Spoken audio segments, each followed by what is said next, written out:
Welcome, one and all, to another CEO Unplugged podcast. And I have the honor of talking to Foodtown's CEO, John T. Derderian. So, John, thanks very much for spending some time with us today. Oh, my pleasure. Thanks very much, Greg. So, John, there's a lot of interesting questions that people have been telling me to ask you about what's going on today, and especially right here where the holiday season is. We're in the thick of it now. Yep. So let's just start out by saying, like, obviously, everybody knows the name Foodtown. The name Foodtown is just it's a name that everybody knows. But what do you want to tell the audience a little bit about Foodtown, if there is somebody that's living under a rock and has no idea? Sure. I think what I would say first is that, we are a supermarket cooperative, and we have, many owner operators who operate under different names. Yeah. So, they join our organization because they benefit from the collective purchases of products and services. They can get it much cheaper by joining our organization and leveraging, our strength and our buying power. So we have about 30 owner operators. We call them members. And they operate about 110 stores. The vast majority of the stores are bannered Foodtown. We have any number of stores in the 5 boroughs that are Foodtown stores, but we also obviously have other members. You don't have to be a Foodtown to join our cooperative. And, we support the business of Gristedes, D'Agostino's, Brooklyn Harvest, Greenway Markets, Labella Markets, and a few others. So it really is just not one ubiquitous name, but several names, and some of them are very iconic names, particularly in the city, with Gristedes and D'Agostino's. So we do have 30 members. They have 110 stores. We do about $1.3 billion a year in sales. And most of our stores are located in Metro New York and New Jersey. We actually have 71 stores in the 5 boroughs, 36 of which are in Manhattan. So we have good coverage in New York, good coverage in Manhattan. Been doing business there for many, many years, and we're growing in the boroughs, particularly in Brooklyn. We have 16 stores now in Brooklyn. That's great. And fast growing. So, we provide full service supermarket operations, right? Full delis, seafood, meat, obviously. And one of the things I think we'll talk about is recently our e-commerce initiatives have been become very important to us, very important to the customers in the marketplace. But we like New York a lot. We like New Jersey a lot, and we do some really good business, and appreciate everybody's purchases at our stores. I'm glad you mentioned e-commerce. I do want to get into that just a little bit later. But I know that people that are listening right now, they are somewhat nervous and skeptical about what's really going on. Things that they're hearing in the news right now, especially about the supply chain. They say, is it broken? Are we going to get food for the holidays? So, I guess, what can you say to calm, consumers' nerves about the supply chain issues that we hear, in the news regarding supermarket items? Sure. So first, I would just say that the supply chain, I would characterize it as being stressed. It's not broken. It's just stressed. Okay. But the good thing is, I think, from our perspective at Allegiance Foodtown and other supermarkets, I would say, we're in pretty good shape. So no need to panic, no need to think that you're not going to be able to get the products you want. Right. I think what you're hearing in the news is more soft good retailers, toys, the things that people will buy for Christmas and use in the fourth quarter. They're having some additional problems, I think, because much of their product is being sourced from, internationally, from abroad. And that's where there's some issues that I think are exacerbated based on some of the problems we're seeing at the ports. I'll get into that, I guess, a bit more in a second. But we rely. Take us on that journey. Honestly, we would. It's not every day that we get a chance to really hear it from the top about what really is happening. And I want to ask some questions about inflation as well. I mean, these are all real questions that people are asking and talking about at home. Are we going to be able to deal with this for the holidays? So I want you to go right into everything, please. Sure. Do. Okay. Sounds good. So first of all, just talk about supermarkets for a second. We rely much less on imported goods. Yeah. So that makes it somewhat easier, clearly, on the supply chain standpoint. And again, I'm happy to report we're going to have all of the holiday needs, your needs for the holidays, the upcoming Thanksgiving holiday, certainly. and for the Christmas and Hanukkah holidays coming up next month. Right. But what we're seeing, though, is what's interesting is that some of our manufacturers, our vendor partners like Unilever, like Kraft, like P&G, they're starting to tighten up on some of the flavors they have, meaning, so say it's a salad dressing company and there's 13 flavors. Well, they're only producing 8 or 9 flavors now because, they're trying to just satisfy the fast moving items, and those items which maybe aren't as fast moving, and they only have so many, the ability to produce only so much and the raw materials to only package so much, they'd obviously rather package their items that sell faster. So you may not get your vinaigrette kiwi salad dressing, but you'll get your Italian, you'll get your French, et cetera, et cetera. I get it. That won't be a problem. Right. So I think just from a cost standpoint, there's a multitude of factors. And the one I guess that difficulty we have is we're really far downstream, meaning supermarkets, right? You have manufacturers, suppliers, importers, et cetera, and they're way before it gets to you guys, before it gets to the actual stores. That's right. That's right. That's where some problems are, and that's obviously affecting our business. But we're feeling some of the pressures downstream. As I said, it's stress, but it's not broken. So some of the reasons we're seeing this supply chain issue is because there's a shortage of truck drivers. Right? It's hard to believe, but I think everybody's heard that on the news or read it in the news. Yeah, because we're hearing the issues of truck drivers standing in line for a long time, and then once they get there, then they've missed their time call, or right. it's 3 hours on, 3 hours off, whatever it might be. I mean, is that right? That's reality. It really is. I mean, there's times that they have to pick up product and it's not there, or the product's not there. That's wasted time, and they sometimes move on. Anyway, there is a shortage of drivers, and that makes obviously getting products from point A to point B very difficult. That obviously leads to some stress. You see, I'm sure everybody's seen the bottlenecks at the ports. Yeah. 30, 40, 50, 70 container ships out waiting to be unloaded in Long Beach or in LA or in New York. Footage. Yeah, for sure. Yeah, it really is. It's stunning, some of the footage, right? And that's obviously having a problem. Listen, if you're 2 weeks late in offloading a truck, offloading a container ship, and then it goes back and then comes back, it's 2 weeks later, and they have to wait another 2 weeks, that's 1 month now in the whole process that it's been added to the supply chain delivery. There are shortages, though, in raw materials, and there's shortages in packaging materials. Again, much of that is from abroad, and that's adding to some stress in the supply chain. As I said, if you are one of the major manufacturers, you're saying, well, if I only have a finite number of materials or packaging materials or raw materials, I'm going to produce what sells. I know people want to purchase. So some of these, what we call SKUs, stock keeping units, some of these peripheral stock keeping units are not being produced. And so you may see a hole or two in a supermarket. That doesn't mean there's real problems. It just means that instead of producing 13 dressings, like I said, salad dressings, that's a good point. Producing 10. So I don't mean to cut you off. I just want to say, I believe in what you just said there, because I think to the consumer, when you walk down the aisle, you see some holes there. But you're right. It's not that all of a sudden, like you don't have this. It's that the companies have decided what really is selling the most for us. What can we get out on demand, to the masses? That's what we have to focus on. So I like what you just said there. So again, sorry for cutting you off, but I want no problem. So they want to and satisfy, the largest percentage of their customers, and that's why they have to do that. And it makes perfect sense to us. We would rather have everything produced, but look, at a time of a supply chain stress, you have to sell what you and get your hands on what you can get your hands on and sell what sells.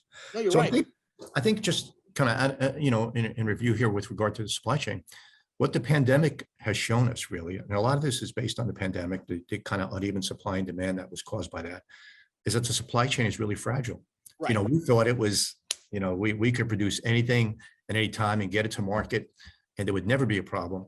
But we found there's some problems. It's very fragile. And I never thought I'd be speaking to you or anyone at this point, a year and a half, almost 2 years down the road from the pandemic, and we're still having these kinds of problems. So it's really a surprise to me. And but we have to kind of work through it. It's not something that we could solve personally because it's a much larger issue. It's a structural issue globally. And I the want benefit. to ask you, your company, your stores, you're on the front lines. Yep. So when the consumer, excuse me, when the consumer walks in and they see what they see, or they're having to, dig a little deeper into their pockets because things are a little bit more expensive, Yeah. it's they're quick to, I guess, cast blame on you. Oh, look at what Foodtown's doing. Look at what food, but nobody's really stopping to think about what is going on behind the scenes before they even get to all of the food or things that they want to buy. No. So if you would allow me to talk then, I guess, about what you want to say to the consumers that obviously see you on the front line, and also inflation. Right. Where do you see, does your company see an end in the near future to inflation? Will the prices eventually come down? And also, what do you want to say to the consumer that is literally looking at you as the front man? They're casting blame to you, Right. not what's going on behind the scenes. Well, listen, similar to supply chain, we're downstream. We're at the touch point with the customer, right? You have Right, all of these issues that are occurring prior to the goods landing in our stores, right, be it supply chain or inflation. And that cost, when they see that cost, and they want to poke their finger in our eye and say, what are you right. doing to us here?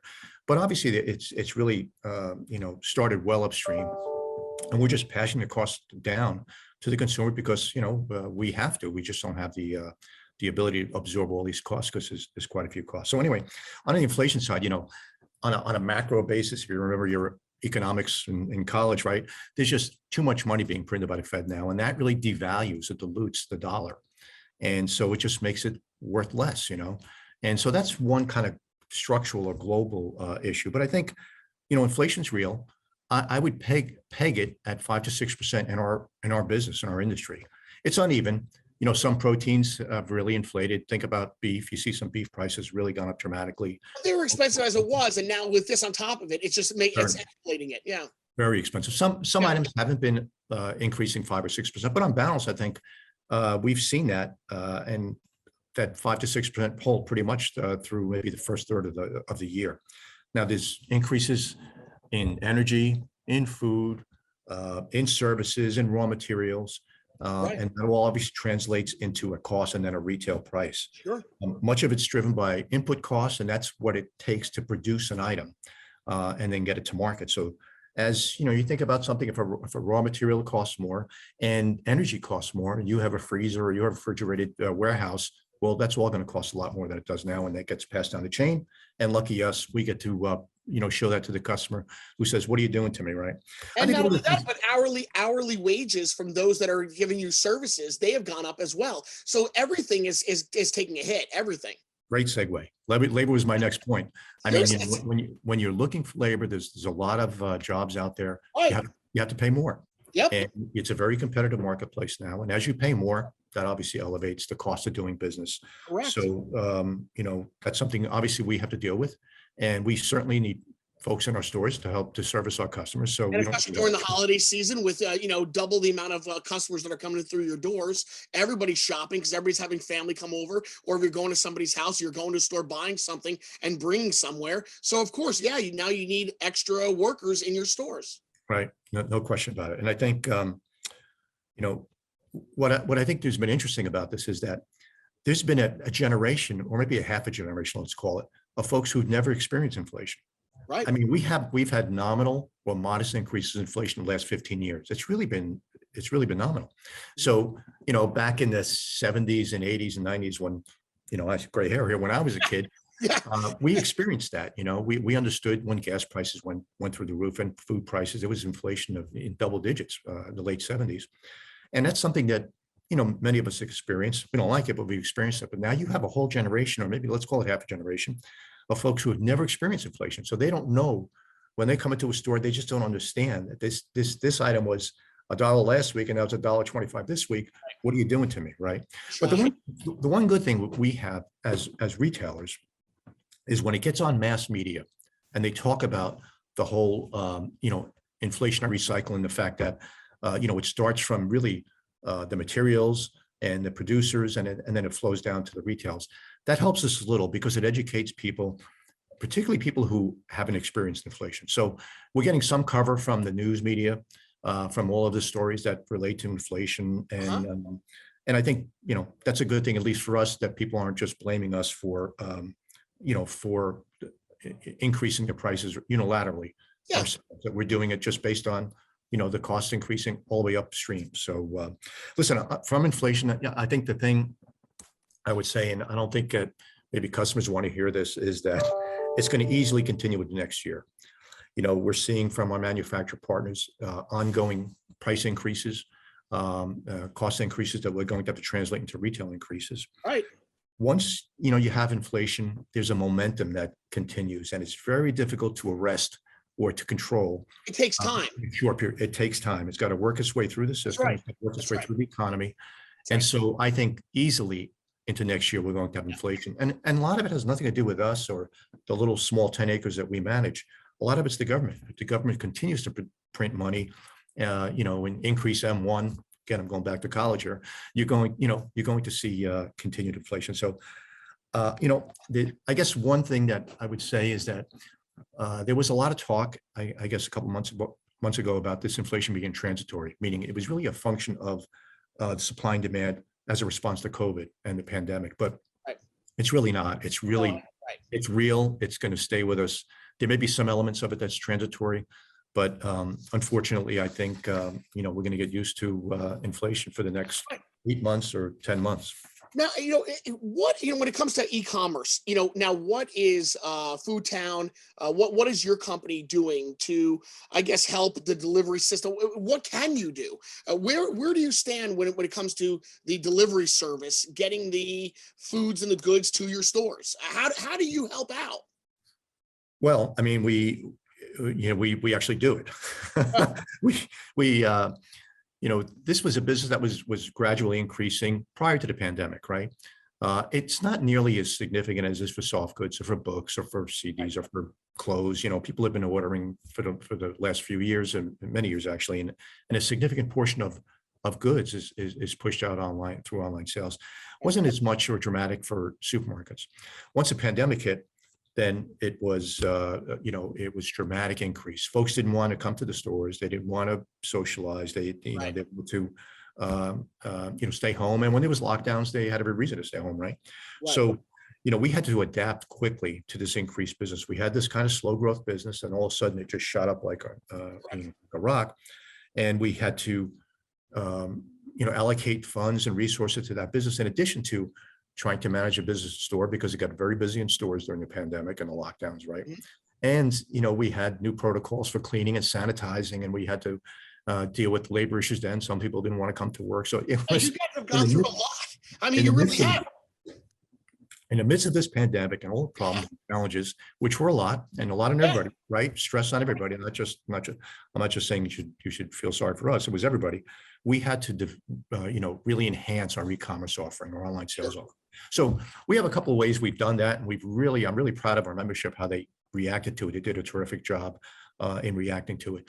But we have our own e-commerce site where you can go onto foodtown.com. You can go into D'Agostino's or Graciti's and click on and order products through our website, and it gets delivered to your home. It's either a delivery option or a click and collect option where you drive up to the store. It's already there, and you just drop it into your car. And we also use third parties. So some of the third parties that you're very familiar with, Yeah. probably familiar with, we use them as well. And that was really an opportunity for us to tap into another source at a time where it was increasing exponentially, the sales, and we just would have had a very difficult time managing it ourselves because we weren't set up for it at that point to go from But who else was? Nobody was. But you weren't alone. I mean, there was nobody. Everybody has had to adapt. You are definitely not. You weren't the only one, and no one, because no one wanted to leave the house, and everybody wanted this stuff. So how do you get food to people if you don't want to leave the house? We have to figure something out. But because nobody knew that this was going to happen. When the pandemic hit, no one could see the future as to where we were headed. There was just no way, and no one knew what the repercussions were going to be once people started going back to work or people still don't want to go back to work, really having you here today, talking about this, hearing it straight from an actual CEO, this is really a big deal, and we're getting honesty from you. And I do want to, I appreciate that. So I do want to say thank you very much. And I mean that sincerely. This can't be an easy situation for you or for any of us, but at least we're hearing it from you. So, this is great. Well, we did a really good job with that. As I said, I'm really proud of our membership to do it. And I think since really the pandemic and the lockdowns have kind of waned a bit, sales online have dropped a bit, right? Yeah. People are wanting to get out more. Right.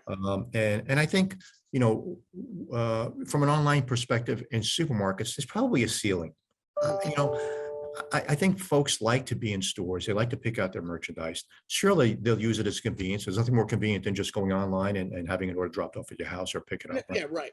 But I think people like to go into the stores and see the product. I like to socialize, like to about the store. So I suspect, we'll hit a ceiling. I'm not sure what it is, but there'll be a point where it kind of just levels off and plateaus, as opposed to some other goods, which will continue to just increase dramatically. I think consumers like to visit a store. It's funny, I think about this, that, think about 20, 30 years ago, maybe when, you had DVDs come out, and then you had movie streaming coming out. Everybody said that's the end of the theaters. Right. Nobody didn't want to go to theaters. They'll sit home, just, have something to drink and watch in the comfort of their own living room. And that never happened, outside of the pandemic, when that was, I understand that, Hollywood was doing very, very well. Yep. Because people like to go out, they like to hear other people interact, right. They laugh, they like to see a big screen, and they like to, they want to interact and socialize with people. Right? Who doesn't? Right? You want to get out of the house. You want to talk to other people. You do. Right. So, and I think a great meeting place is a supermarket. I think people love to go in and they meet people and they say hello to people, whatever. So I think there's a ceiling for us, but I think we are going to continue to experience increase in online sales, and I think it's just convenient for some folks that now that they've gotten used to it, they'll continue to do for X many years. John, I think you're going to like this question. Enough about. I mean, that was great. Thank you. But the one thing that we're seeing right now, obviously, everybody does it. The new year comes around, and all of a sudden, it's like, wow, I want to go to the gym. I want to get healthy. But I have allergies, and what's in my foods, and all of these things. So that is a really big question. So what does your company have in store for those of us that are, going to be jumping back onto this, health and wellness wagon come January 1? We're ready to go. Got to get healthy. Everybody's losing weight. What are we doing, John? Right. So anyway, just from a health and wellness standpoint, obviously we sell a lot of natural organic products. We've done so for many years, and it's been increasing pretty dramatically over the last, I'd say, 10 years. Once, the pandemic hit, again, another kind of change or another convulsion in society, folks started to move more towards natural organic because they wanted to be healthier. They wanted to protect their immunity. And so that really increased the business dramatically. I think many people like a clean label now. We call it a clean label. They don't want to look at a package and have War and Peace, all of the additives, everything. Yeah. They just want it to be as short as possible. Raw ingredients. Right. And that's right. So people are looking at that now. If you go into a store, you'll see people actually spending time looking at the ingredients in a package, or having purchased it before, so they know it's a clean label, and they'll just they'll buy it. It does seem that they will not compromise, or they'll compromise less for natural organic products on proteins, milk, eggs, meats. That's where people seem to really think that that's where organic products are better than maybe some of than chips. We have organic chips. I mean, you could say that's healthy. I guess it's healthier, but I like organic chips. I like that. I'm an organic chip guy. I like that. Good. But I think folks will definitely not compromise on some proteins. And I think on balance, they're more expensive, natural organic products. I think there's no question about it. But we have we being Allegiance, we have a price entry brand we call Greenway. And we put all natural organic products and we sell it in our Greenway brand. And it's cheaper than certainly national organic brands, much more affordable. And I think we're getting really good movement on that. Now, what we're doing to kind of enhance this every January, to your point, we go through this where everybody wants to get back on the treadmill and everybody wants to eat healthy. And it lasts, what does it last? 2 weeks? Something like that. Well, but yes, you're right in theory, and that has been the time. But maybe because of people getting sick and they want to stay healthy, maybe it lasts another week or two. But you're right. It usually like 2 weeks, and you're back to sitting in front of your television eating cookies. Right. But to your point, there are people who kind of stay on that a lot longer. Sure. And what we've done is we've added a lot more natural organic products to our stores. We've added a lot more Greenway, which is our proprietary natural organic entry level brands to the stores. And one of the things we do, we also have a dietitian who you could tap into online. And she has, in our ad, she'll have tips for eating healthy. And we've positioned many of these items now, these natural organic items at eye level. I mean, that's the premier space in a supermarket, right? Eye level. Okay. You're at the very bottom. Right. Tend to look down. They don't tend to look really high up, but they tend to look at eye level. So we moved a lot of these. Yeah. We've moved a lot of the natural organic items to eye level. We're seeing some great sales results. People are buying it more. They recognize that we have it, and that's our contribution along with our dietitian, our programs to try to help people if they choose to move to a more natural, organic, and healthy lifestyle. But I think that's great. I'm honestly, at least it shows that you guys are thinking about that already. That's where we're headed. Everybody seems to be, what can we do to get on the health and wellness thing? And again, a dietitian, that just hit me. As soon as you said that, right. I said, wow, that's kind of new. That's different. We can actually talk to somebody online. I didn't know anything about that. So I think that is really neat. It's good stuff. It's good stuff. And she, she's been doing it for many, many years, working with us and our members, and just understands what customers want, what their questions are, and satisfies them their questions on natural, organic, and any kind of dietary questions. So. Well, John, listen, you are a lot busier than I, because you are the CEO of Foodtown. I am just a host of the morning show here at KTU. So I don't want to take up any more of your time, but I do want to leave you with your, any last words that you might want to have to any consumer getting into the holiday season. Sure. Anything else that you would like to say on behalf of Foodtown, please go right ahead. I'd love to hear from you. Sure. I'd like to, well, first I want to thank you for your time. I think this has been great.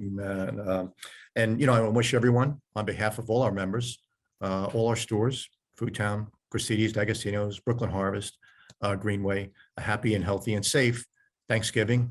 We're open. We got all the products you want. Come shop us and enjoy your Thanksgiving and holiday season. Really do appreciate it. And thanks for your time, Greg T. Really cool talking to Greg T. I like it. I doubt it. This is your big highlight of the day. I spoke to Greg T. I mean, ladies and gentlemen, this is a man that talks to major people that are major players, and he's lucky enough to talk to Greg T. Listen, I thank you for real. I know that you have a lot more going on and things that you have to do. So just these couple of minutes that you spent, and you actually, you answered real questions that are really being asked by people. And that's very hard to get a CEO to do that. So thank you so much. I have to give you credit for that. Thank you. Oh, my pleasure. My pleasure. All right, guys, this has been another CEO Unplugged podcast with Foodtown CEO John Derderian. And again, thank you very much. Happy holidays to you, sir, and enjoy. Thank you. Thanks, Greg. Take care.